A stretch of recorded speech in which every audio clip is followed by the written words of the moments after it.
Continuamos con la obra El drama de Jesús, del padre José Julio Martínez, siervo de Jesucristo.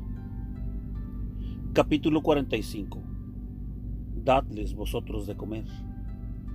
Tras el crimen, el remordimiento, cuando Herodes, pasada la loca alegría de aquella cena sangrienta, reflexionó en lo que había hecho, debió de sentir esa angustia interior que en todos los rincones presenta al criminal la silueta de su víctima.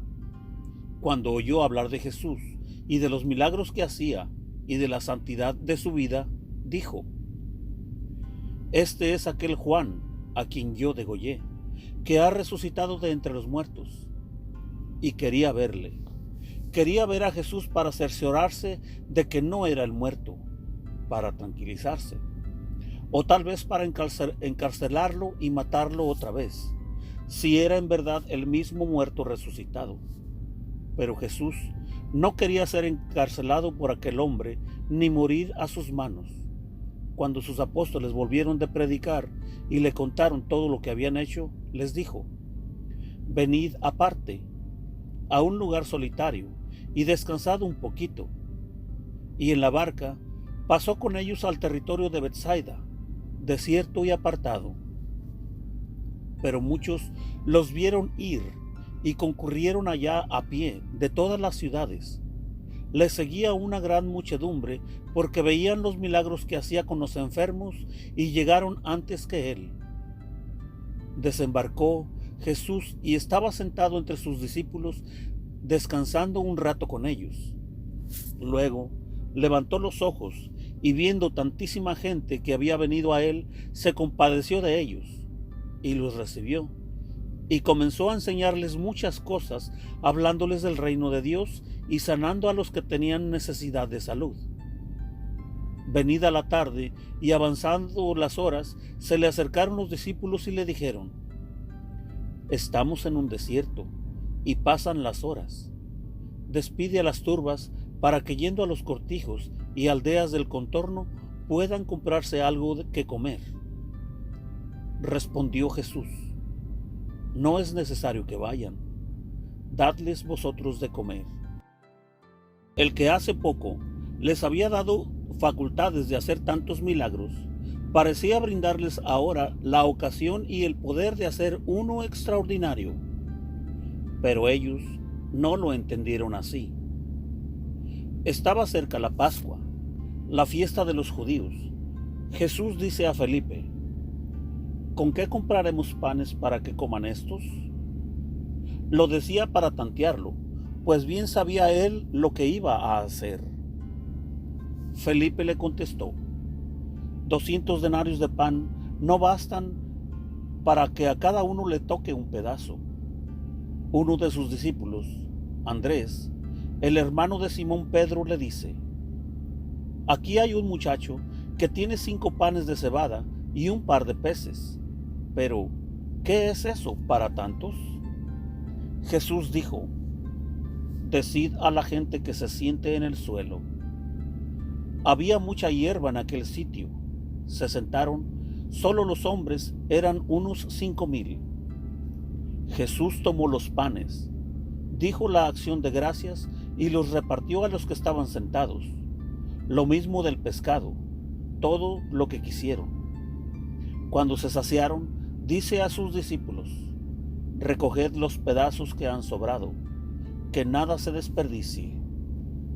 Los recogieron y llenaron 12 canastas con los pedazos de los 5 panes de cebada que sobraron a los que habían comido. Magnífico milagro. Jesús da panes y peces a sus discípulos y sus manos siempre están llenas. Los discípulos dan a la gente y nunca terminan de dar. Ese es el poder de nuestro Señor. Esa es la bondad de nuestro Señor.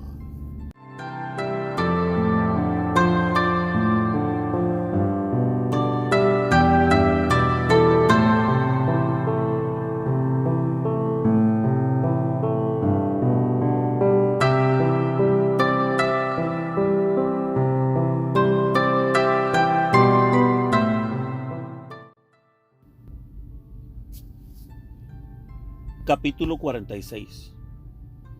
Viva nuestro Rey. Indescriptible admiración causó en los galileos aquella repentina multiplicación de panes y peces. Era ciertamente un milagro nunca visto, milagro para las masas como tales, no solo para individuos en particular como lo fueron los anteriores, milagro capaz de fascinar a un pueblo entero. Todos vieron y palparon el prodigio, todos comieron y quedaron satisfechos. No pueden contenerse, no pueden callar. La gente entonces, al ver el signo que había hecho, decía: este sí es el profeta que tenía que venir al mundo. Y comentaban entre sí el portentoso milagro, y crece el entusiasmo y su gozo, y empiezan a decir que deben proclamarle rey allí mismo, pues él es el Cristo, el ungido de Dios, el que ha de restaurar el trono de David, sacudiendo la dominación romana. Pero Jesús, sabiendo que iban a llevárselo para proclamarle rey, mandó a sus discípulos subir a la barca e ir a otra orilla del mar, a Betsaida, a donde él iría a reunirse con ellos.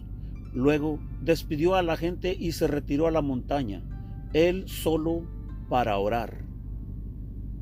Fue una desilusión para los 12.